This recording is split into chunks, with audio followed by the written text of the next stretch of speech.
इस वीडियो में हम एक हिंदी कहानी पढ़ेंगे, डरपोक पत्थर। तो चलिए शुरू करते हैं।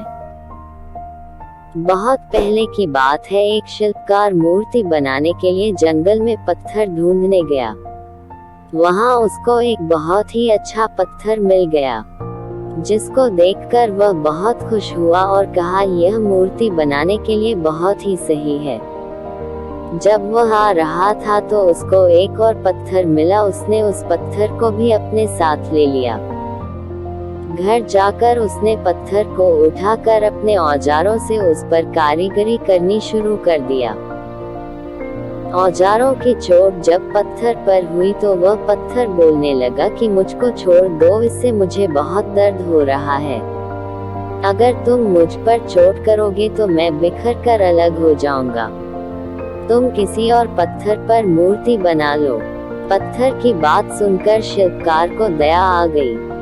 उसने पत्थर को छोड़ दिया और दूसरे पत्थर को लेकर मूर्ति बनाने लगा।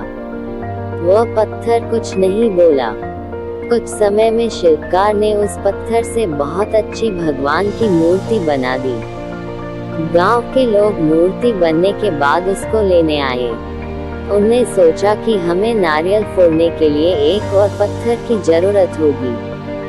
उन्होंने वहां रखे पहले पत्थर को भी अपने साथ ले लिया। मूर्ति को ले जाकर उन्होंने मंदिर में सजा दिया और उसके सामने उसी पत्थर को रख दिया।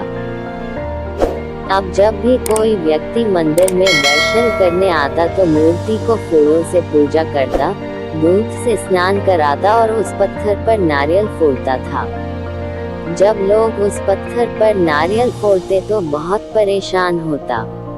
उसको दर्द होता और वह चिल्लाता, लेकिन कोई उसकी सुनने वाला नहीं था। उस पत्थर ने मूर्ति बने पत्थर से बात करी और कहा कि तुम तो बड़े मजे से हो, लोग तो तुम्हारी पूजा करते हैं, तुमको दूध से स्नान कराते हैं और लड्डुओं का प्रसाद चढ़ाते हैं, लेकिन मेरी तो किस्मत ही खराब है, मुझ पर लोग नारियल फोड़ कर जाते हैं। इस पर मूर्ति बने पत्थर ने कहा कि जब शिल्पकार तुम पर कारीगरी कर रहा था, यदि तुम उस समय उसको नहीं रोकते तो आज मेरी जगह तुम होते, लेकिन तुमने आसान रास्ता चुना, इसलिए अभी तुम बैक उठा रहे हो। उस पत्थर को मूर्ति बने पत्थर की बात समझ आ गई थी। उसने कहा कि अब से मैं भी कोई शिकायत नहीं करूंगा। इसके बाद लोग आकर उस पर नारियल फोड़ते।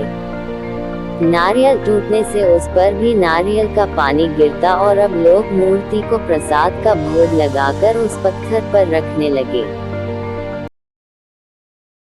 इस कहानी से हमें यह सीखने मिलता है कि भले हमारे जिंदगी में कुछ भी परेशानी हो, हमें कभी हार नहीं मानना चाहिए और परेशान नहीं होना चाहिए, बल्कि उसका सामना करना चाहिए, क्योंकि आज अच्छा नहीं हो रहा है तो कल अच्छा होगा, यह सोचना चाहिए। धन्यवाद। मिलते हैं दूसरे वीडियो में ये से ही अच्छी वीडियो के साथ।